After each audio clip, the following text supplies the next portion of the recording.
An old hand pulled the canvas strap tight. The dog inside the sling whined once and pressed his great gray muzzle into the back of his neck. Snow drove sideways across the porch. The thermometer beside the cabin door read -31. Across the 4 miles of frozen water, the dim yellow lights of a single small building blinked through the storm. He cinched the second strap. He cinched the third. He hefted the great weight higher on his shoulders. He stepped down off the porch into the snow up to his knees. The wind hit him broadside and almost took him off his feet. He bent his head into the wind and started walking. The ice creaked under his first step. Then his second. Then his third. The lights on the far shore did not look one bit closer than they had been. Stay with me on this one. Eben Granger had lived alone on the western shore of Lake Yukon for 37 winters. He had come north as a young man at the end of a marriage that had ended badly and a brother who had ended worse, and he had built the small cabin himself in the summer of 1988 with hand tools he carried in from the nearest road, which was 16 miles away through black spruce. He had cleared the half-acre of trees behind the cabin for a garden. He had dug the well by hand in the autumn of that first year. He had laid the stone foundation of the smokehouse the summer after. He had not left the lake for more than 2 weeks at a stretch in any of the years that followed, and when he did leave, he was always glad to come back. The dog in the sling on his back was named Klondike. He was an Irish wolfhound, 11 years old, the color of wet ash, weighing 120 pounds in his prime and 103 on the morning Eben strapped him into the canvas sling. Klondike had been brought to the cabin as a puppy by a bush pilot named Hollis Whitcomb out of Whitehorse, a gift from a woman in Vancouver whose name Eben had not learned until many years later. The puppy had ridden the last 16 miles to the cabin, inside Eben's flannel shirt, with his small gray head poking up under the collar. He had grown into a great quiet dog, who slept by the wood stove in the winters and swam in the lake every summer afternoon, and walked the trapline beside Eben from October to March for 9 straight seasons. The arthritis had taken him slowly. First the back legs, then the hips, then the shoulders. Eben had cut the kindling smaller, so Klondike would not need to walk far to find pieces to chew. He had built a small wooden ramp from the cabin floor to the porch, so the dog would not have to step down. He had moved Klondike's bedding closer to the wood stove and farther from the door.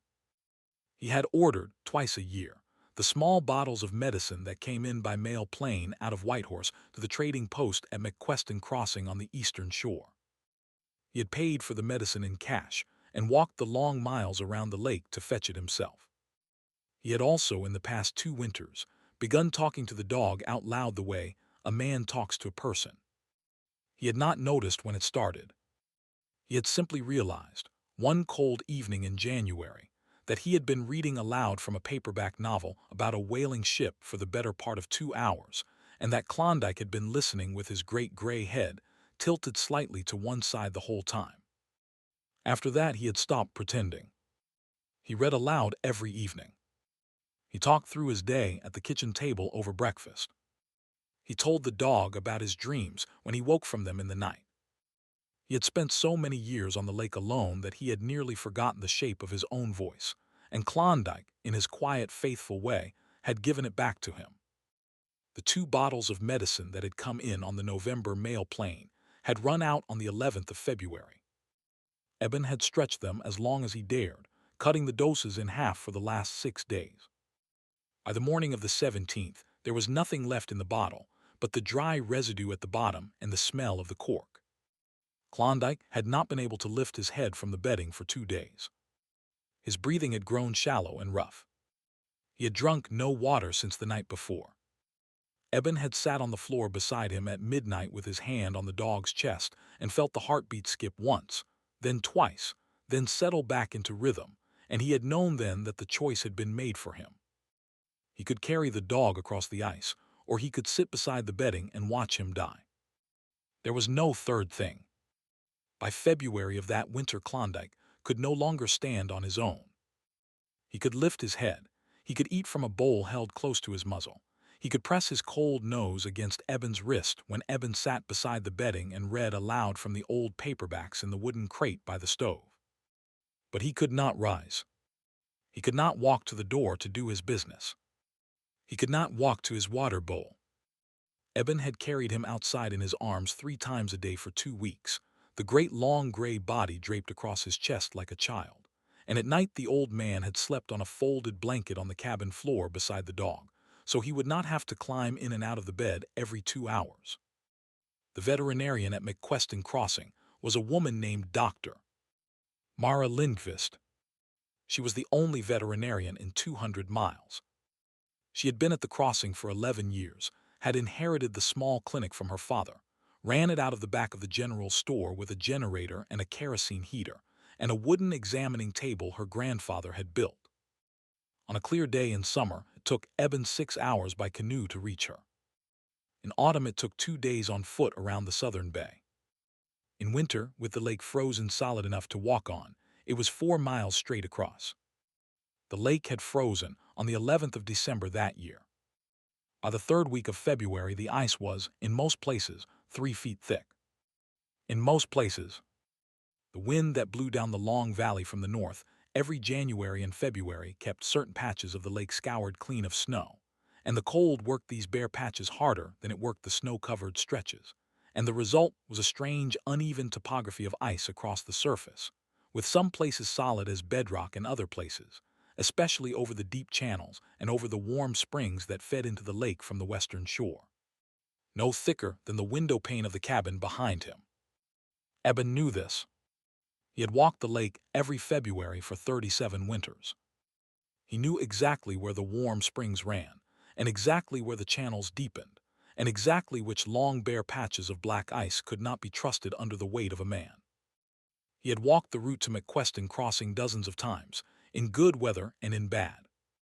He knew the route to the inch, but he had never walked it with a 103-pound wolfhound strapped to his back. He had never walked it in a whiteout, and he had never walked it with the wind coming down the valley at 50 miles an hour and a temperature gauge reading -31. He cinched the 3rd strap of the canvas sling at 4:40 in the morning of the 17th of February, with the only light in the world coming from the small kerosene lantern hanging from a nail beside the cabin door. He picked up his walking staff. He stepped off the porch. He started walking. The first half-mile was the easiest. The shoreline ice was thick and snow-covered, and he walked it at a steady pace with the wind quartering across his right shoulder. Klondike was quiet in the sling. The old man could feel the great body breathing against his back in a slow, steady rhythm that had not changed in 11 years. He walked another quarter-mile.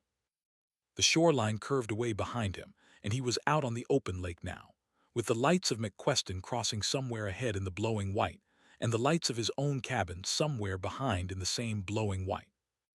He stopped once to wipe the ice from his beard with the back of his glove. He set the butt of his walking staff against the surface and felt the tap. Solid. He kept walking. At the 1.5 mile mark, things changed. The wind shifted from a quartering wind to a head wind, and the snow that had been blowing sideways began to blow straight into his eyes. He could not see the lights of the crossing anymore. He could not see his own boots. He bent his head lower and walked by feel, tapping the staff every 3rd step, listening for the change in the sound that would tell him the ice underneath him was thinning. The change came at the 2-mile mark. The staff struck the ice, and instead of the dull, solid thud of 3 feet of frozen water, it returned a sharp, brittle ring. He stopped. He tapped again. The same sharp ring. He dropped to his hands and knees. He could not afford to break through. Not here. Not with Klondike strapped to his back. Not with the storm closing the visibility down to 10 feet. If he went through the ice with a wolfhound bound to him, neither of them would come out. He spread his weight onto his palms and his knees and began to crawl. Slow. Very slow. He moved his right hand forward, then his right knee, then his left hand, then his left knee. The wind shoved him sideways, and he had to lean into it to keep his line. Klondike whined once against the back of his neck. The old man whispered to him in the soft, murmuring voice he had used since the dog was a puppy. He told him they were almost there. He told him to hold on. He told him not to be afraid. He crawled for 40 minutes. The thin ice held. Slowly by inches, the staff began to return its solid thud again. He stopped. He sat back on his heels. He breathed. He could not feel his fingers inside his mittens. He could not feel his toes. The snow had built up on the back of the canvas sling, and Klondike was a great cold weight against his shoulders. The lights of McQuestion Crossing were nowhere in his vision. The lights of his own cabin were nowhere behind him. He was alone in a white circle 10 feet across, on his hands and knees on the frozen surface of Lake Yukon, with an arthritic wolfhound on his back and the wind trying to tear him off the ice. That was when he heard the engine. It came faintly at first, a thin, distant whine under the steady roar of the wind. He thought at first he was imagining it. He had heard the wind do strange things to a man's ears in storms like this one. He listened. The whine grew steadier. Higher. It was an engine. A small two-stroke engine. A snowmobile. He turned his head as best he could against the canvas straps and tried to look in the direction of the sound. He could see nothing but blowing white. The engine grew louder. He could feel it now in the vibration of the ice beneath his palms. He lifted one mittened hand and waved it slowly above his head. He could not stand. He did not trust his footing. He simply knelt on the ice with one hand raised and waited. The snowmobile broke through the white wall 10 feet in front of him. It was a small red machine with a single headlamp burning yellow through the storm. The rider was bundled in a long red parka with the hood pulled forward and a black wool scarf wrapped twice around the lower half of the face. The machine slid to a stop. The engine cut. The rider swung off and dropped to her knees beside him in the snow and lifted the canvas straps off his shoulders one at a time with quick practiced hands. Klondike whined again. The rider unclipped the back of the sling and eased the great gray body down onto a folded wool blanket she pulled from a small sled attached to the back of the snowmobile. She wrapped the blanket tight. She looked at Eben. She lowered the black scarf from her face. If you're still with me, hit that subscribe button. She was perhaps 35 years old. Her face was pale and weathered, and her eyes were the color of dark river water. She did not introduce herself. She said only that he should climb onto the back of the snowmobile and hold on, that she would tow the dog on the small sled, that they were less than a mile from the crossing now and Dr. Lindqvist had been waiting since 4 in the morning. Eben looked at her. He could not find his voice at first. She helped him up. She steadied him by the elbow until he was seated behind her on the small leather pad of the machine. She started the engine. She drove them slowly across the last patches of black ice, the small wool-wrapped bundle of Klondike sliding gently behind on the towed sled, the headlamp cutting a thin yellow tunnel through the white. They reached the eastern shore in 12 minutes. The lights of McQuestion Crossing came up out of the storm one window at a time. The general store, the small clinic in the back, the kerosene lamp burning in the front window, the smoke rising from the chimney. Dr. Mara Lindqvist was standing on the wooden porch in her down coat with her hands in her pockets. She did not say anything as they pulled up.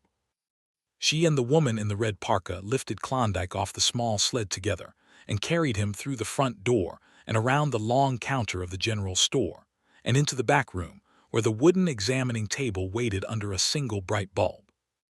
Eben followed slowly on stiff legs. The woman in the red parka helped him out of his frozen coat and into a wooden chair beside the wood stove. She poured a mug of hot coffee from a black metal pot. She wrapped a wool blanket around his shoulders. Then she sat down on a small stool beside him and waited. It was 30 minutes before Eben could speak. He had to wait for the feeling to come back into his lips and his tongue. The coffee burned his throat going down, and he was glad for the burn. He looked at the woman in the red parka beside him in the warm yellow lamplight, and he asked her who she was and how she had known to come for him. She set down her own mug of coffee. She told him her name was Astrid Velensen. He sat very still in the wooden chair. He looked at her face for a long time. She nodded once slowly. She told him she was the daughter of the trapper Tomas Velenson, who 20 years ago had been pulled out of the den of a sow grizzly half-dead with a torn scalp and a broken collarbone by a stranger who had come down off the ridge above his trapline at exactly the right moment. The stranger had carried Tomas Velenson 3 miles down off the ridge to the trapline cabin and had bandaged him with strips of his own undershirt and had waited with him until the bush pilot came in 2 days later to fly him out. The stranger had refused to give his name. He had only said he lived on the far side of Lake Yukon, and that any man who ran a trapline through bear country in October ought to know better. Tomas Velenson had spent the next 20 years trying to find that stranger.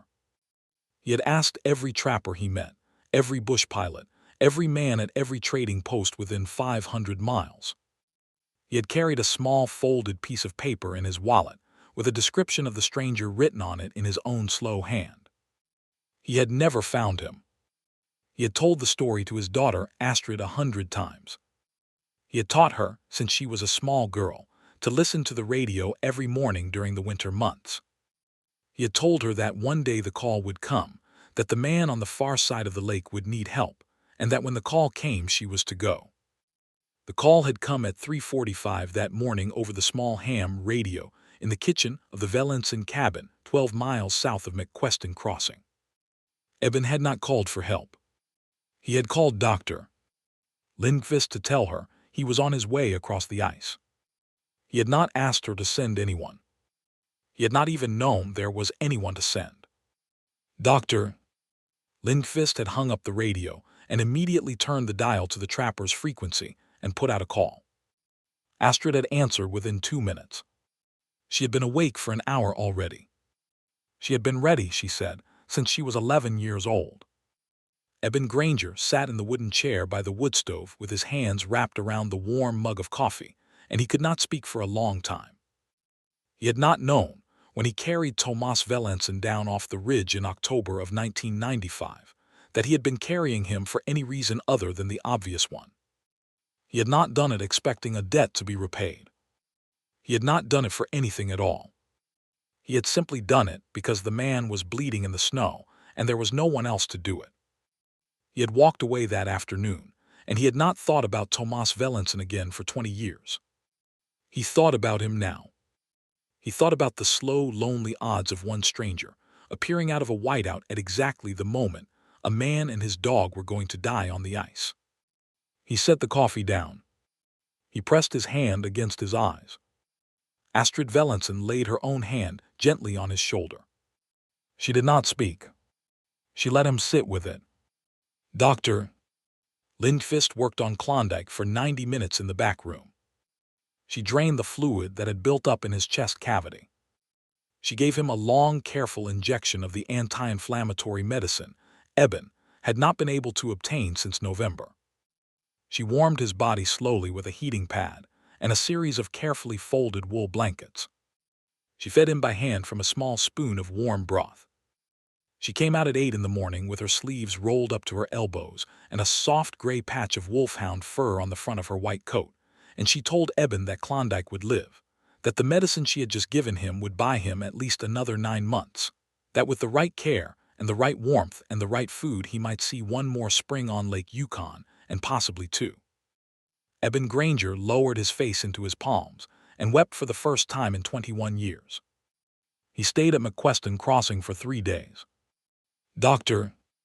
Lindqvist would not let him leave until the storm had blown out and Klondike was strong enough to travel. Astrid Velenson stayed too.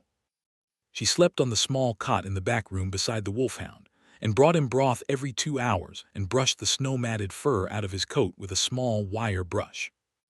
Eben sat in the wooden chair by the wood stove and watched her work.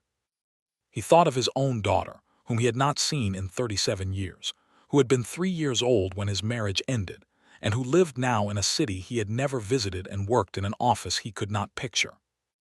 He had written to her every Christmas for 30 years. She had never written back.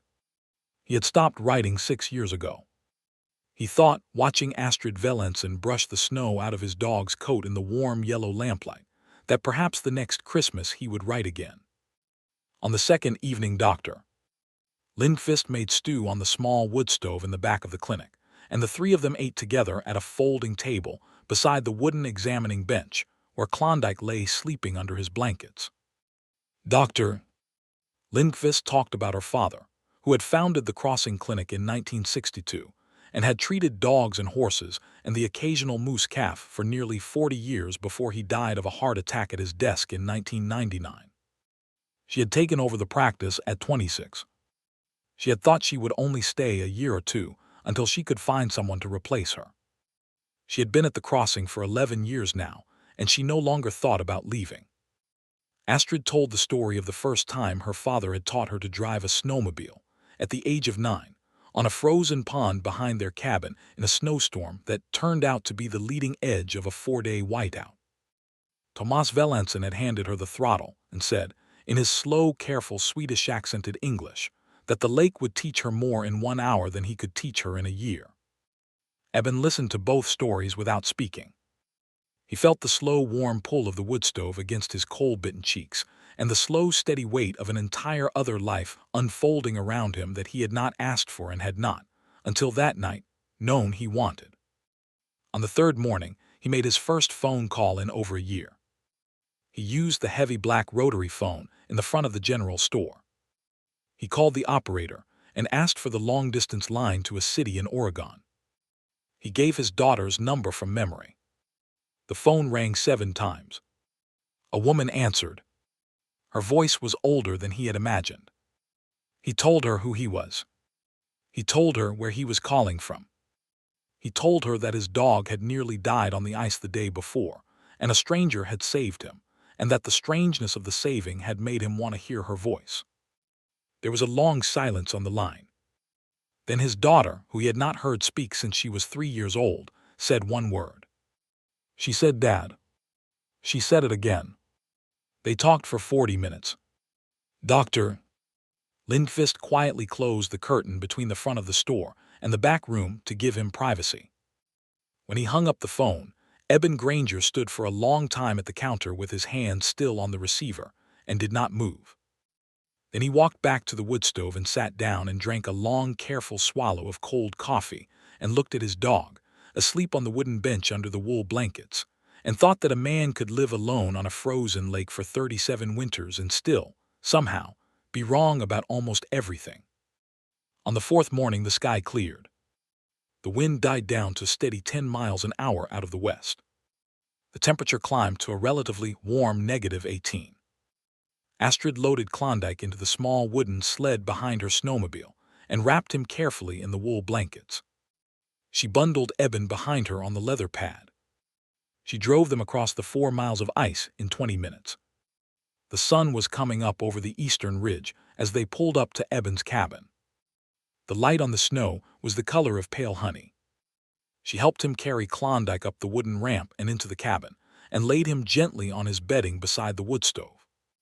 She built up the fire. She filled the kettle. She made coffee for them, both in the small enamel mugs Eben had owned since he came north. She stayed for 2 hours. She did not say much. Before she left, she set a small folded piece of paper on the kitchen table. It was the same paper her father Tomas had carried in his wallet for 20 years. The description of the stranger was written on it in slow, careful pencil. She had drawn a small line through the description and written one word above it. The word was Eben. She had also written a phone number. She told him that if he ever needed anything, anything at all, he was to call that number at any hour of the day or night. Then she got on her snowmobile and drove back across the ice toward McQueston Crossing in the soft, pale, honey-colored light. Klondike lived another 14 months. He saw one more spring on Lake Yukon. He swam that summer, one final slow, careful swim in the shallow water of the cove behind the cabin, while Eben sat on the wooden dock and watched. He slept that autumn beside the wood stove, with his great gray head on Eben's boot. He died in his sleep on a soft April night, the following spring with his nose pressed against the back of Eben's wrist. Eben buried him in the soft black earth of the small clearing behind the smokehouse. He laid the leather collar across the wooden grave marker. He stood with his hat in his hand in the slow blue dusk, and he did not cry. He had cried already, in the wooden chair by the wood stove at McQueston Crossing.